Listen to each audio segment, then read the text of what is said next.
Hi everyone, welcome to today's video. आज की video में आप सभी का स्वागत है। आज इस वीडियो के माध्यम से हम जानेंगे ई श्रम पोर्टल के बारे में। ई श्रम पोर्टल जो है भारत सरकार के लेबर एंड एम्प्लॉयमेंट मिनिस्ट्री द्वारा विकसित किया गया है। तो इसका जो क्या उद्देश्य है, क्यों बनाया गया है और इसमें जो है कौन रजिस्ट्रेशन कर सकते हैं, इसमें क्या बेनिफिट्स होगा उनको, और इसमें रजिस्ट्रेशन करने के लिए क्या क्या पेपर आपको डॉक्यूमेंट आपके पास होना चाहिए, इसके बारे में विस्तृत हम जानकारी देंगे इस वीडियो के माध्यम से। इसलिए आप लोगों से सबसे रिक्वेस्ट है कि इस वीडियो को पूरा देखें, पूरा सुने, ताकि इस श्रम पोर्टल के बारे में आपके मन में जो भी जिज्ञासा है उसका हम आंसर दे पाए इस वीडियो के माध्यम से। तो चलिए इस वीडियो को शुरुआत करते हैं। जैसा कि हमने अभी डिस्कस किए बताए कि ये जो पोर्टल है ई श्रम पोर्टल, ये सेंट्रल गवर्नमेंट भारत सरकार के जो है labour and employment ministry department जो मिनिस्ट्री है वो विकसित किए हैं, ताकि एक सेंट्रलाइज डाटा तैयार किया जाए जो कि हमारे देश में अनऑर्गेनाइज सेक्टर में काम करने वालों का एक सेंट्रलाइज डाटा उनके पास हो जाए, डाटा तैयार हो जाए, ताकि फ्यूचर में गवर्नमेंट का कोई भी स्कीम इस अनऑर्गेनाइज सेक्टर में काम करने वालों के लिए हो, वो स्कीम जो है उन तक इजीली पहुंचाया जा सके, इम्प्लीमेंट किया जा सके। दूसरा, जब कभी भी इमरजेंसी हो या नेशनल पेंडेमिक जैसा हालत हो, जैसे कोरोना काल में हमने देखा, तब अगर गवर्नमेंट चाहे तो उन तक कोई भी सहायता जो है असिस्टेंस करना चाहते हैं, उनको सहायता देना चाहते हैं, तो इजीली जो है वो अनऑर्गेनाइज सेक्टर के जो वर्कर्स हैं उन तक जो है गवर्नमेंट सहायता पहुंचा पाए। और जो भी इस पोर्टल में रजिस्टर्ड कराएंगे, अपना नाम रजिस्टर्ड करा लेंगे, उनको 2 लाख का एक्सीडेंटल बीमा जो है फर्स्ट ईयर का जो प्रीमियम होगा वो गवर्नमेंट बियर करेगा। मतलब फ्री में 2 लाख का बीमा जो है गवर्नमेंट की तरफ से पहला साल प्रीमियम दे के उनको एक पॉलिसी दिया जाएगा प्रधानमंत्री सुरक्षा बीमा योजना के तहत। तो हम समझ गए, मेन एक डाटाबेस तैयार करना, फ्यूचर में जब भी कोई भी अनऑर्गेनाइज सेक्टर में जो भी वर्कर्स है उनके लिए गवर्नमेंट का स्कीम हो, उसको इम्प्लीमेंट करने के लिए सुविधा होगा। कभी भी पेंडेमिक स्थिति आए या इमरजेंसी के सिचुएशन में उनको अगर कोई भी असिस्टेंस, कोई भी सहायता पहुंचाना हो, तो उनके पास डाटाबेस पहले से होगा, तो इजीली जो है गवर्नमेंट वहाँ उन तक सहायता पहुंचा पाएगा। ये एक मकसद है। अब हम देखते हैं कि ये अनऑर्गेनाइज सेक्टर में कौन कौन आते हैं, किन को हम बोलेंगे कि ये अनऑर्गेनाइज सेक्टर में है। तो कोई भी वर्कर जो कि होम बेस्ड वर्कर है, सेल्फ एम्प्लॉयड वर्कर है, या wage worker working in unorganised sector, जो including construction worker, migrant workers, gig worker मतलब ठेके टाइप का जो काम कर रहे हैं, प्लेटफॉर्म वर्कर, कोई ऑनलाइन प्लेटफॉर्म के माध्यम से जिनको काम मिला हुआ है, स्ट्रीट वेंडर, सड़क पर जो वेंडर सब है, डोमेस्टिक वर्कर, घर में जो काम कर रहे हैं, एग्रीकल्चर वर्कर्स।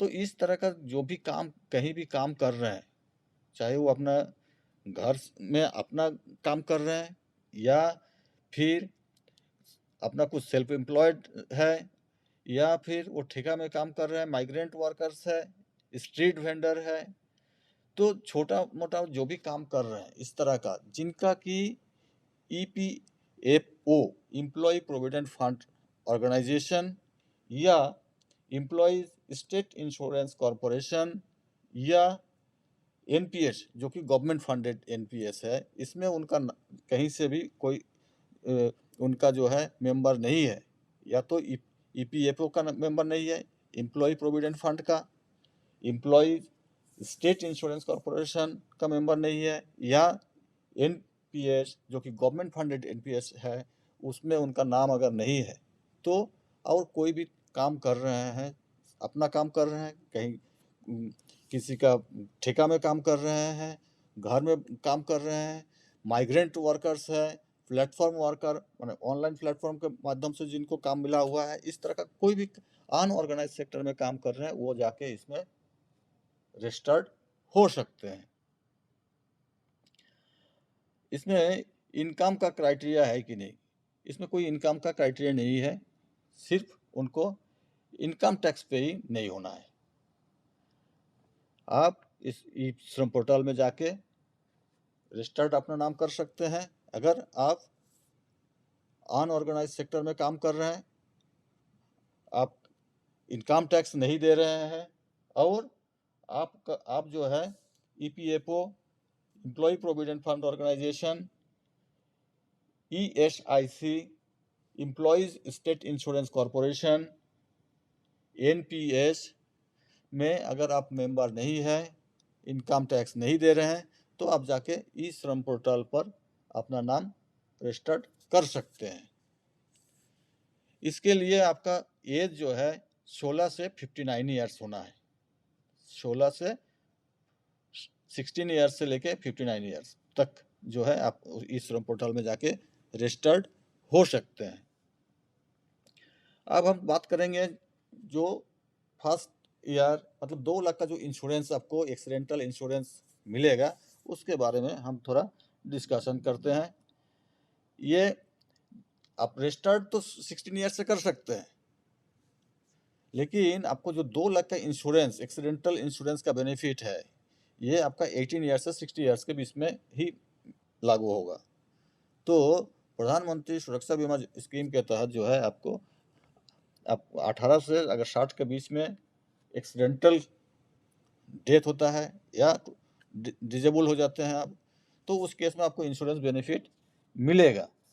लेकिन आप ई श्रम पोर्टल में जाके रजिस्ट्रेशन करने के लिए आप 16 ईयर्स में ही एलिजिबल हो जाते हैं, 16 साल में एलिजिबल हो जाते हैं। लेकिन एक बेनिफिट जो इंश्योरेंस बेनिफिट है, ये आपको 18 ईयर्स और 60 ईयर्स के बीच में मिलेगा। पहला साल के लिए इसमें कोई प्रीमियम जो है आपका खाता से डेबिट नहीं होगा, प्रीमियम गवर्नमेंट बियर करेगा। और सेकेंड ईयर से आप इसको कंटिन्यू करने के लिए 12 रुपया का 12 पर ईयर 12 रुपया प्रति वर्ष जो है आपको प्रीमियम देना पड़ेगा। और इसमें जो है 2 लाख तक का एक्सीडेंटल डेथ, परमानेंट डिजेबिलिटी के केस में 2 लाख रुपया मिलेगा। अगर पार्शियल डिजेबिलिटी है तो 1 लाख रुपया का इंश्योरेंस कवरेज आपको मिलेगा। और ये जो इंश्योरेंस का ये होगा 1 जून से लेके 31 मई तक का, मतलब 12 रुपया दिए, मतलब 1 जून से आपका शुरू होगा और अगला साल 31 मई तक का चलेगा। ये एक साइकिल जो है बनाया गया है। तो हो सकता है कि अगला गवर्नमेंट फिर अनाउंस भी करे कि अगला साल का भी प्रीमियम गवर्नमेंट दे, लेकिन अभी तक का जो स्कीम है उस हिसाब से फर्स्ट ईयर का जो है प्रीमियम गवर्नमेंट बेयर करेगा। नेक्स्ट ईयर से ऑप्शनल है, आप दे भी सकते हैं, नहीं भी दे सकते हैं। अगर आप 2 लाख का इंश्योरेंस लेना चाहते हैं तो आपका खाता से 12 रुपये का डेबिट होगा। अगर आप लेना नहीं चाहते हैं, कोई ज़रूरी नहीं है, लेकिन ई श्रम पोर्टल में जाके आपका नाम रजिस्टर्ड करना बहुत ज़रूरी है, क्योंकि जो फ्यूचर में कभी कोई बेनिफिट, कोई स्कीम आपके लिए अनऑर्गेनाइज सेक्टर के जो वर्कर्स हैं उनके लिए गवर्नमेंट लाएगा, तो इस पोर्टल के माध्यम से उनके पास डाटा रहेगा, तो आप तक जो है इजीली वो फ़ायदा पहुंच पाएगा। इसलिए इसमें रजिस्टर्ड होना बहुत ही ज़रूरी है। अब हम देखते हैं कि इसमें क्या क्या डॉक्यूमेंट लगेगा हमको इसमें रजिस्टर्ड होने के लिए। इसमें जो रजिस्टर्ड हम होंगे, ये तो ई श्रम पोर्टल में जाके हम घर में भी बैठ के, अगर लैपटॉप है तो हम घर में भी कर सकते हैं, या आपके अगल बगल में कॉमन सर्विस सेंटर होगा CSC, वहाँ जाके भी आप अपना नाम इस पोर्टल में रजिस्टर्ड कर सकते हैं। इसके लिए आपका आधार नंबर चाहिए, मोबाइल नंबर चाहिए जो कि आपका आधार से लिंक है। अगर मान लीजिए कि आपका आधार नंबर में आपका जो मोबाइल है आपके पास वो लिंक नहीं है, तो उस केस में आप जो CSC है, कॉमन सर्विस सेंटर है, वहाँ जाके बायोमेट्रिक ऑथेंटिकेशन से भी आप इसमें पोर्टल में जो है रजिस्टर्ड हो सकते हैं। और सेविंग बैंक अकाउंट नंबर चाहिए, जो कि IFSC कोड विथ अकाउंट होगा तो IFSC कोड भी होगा।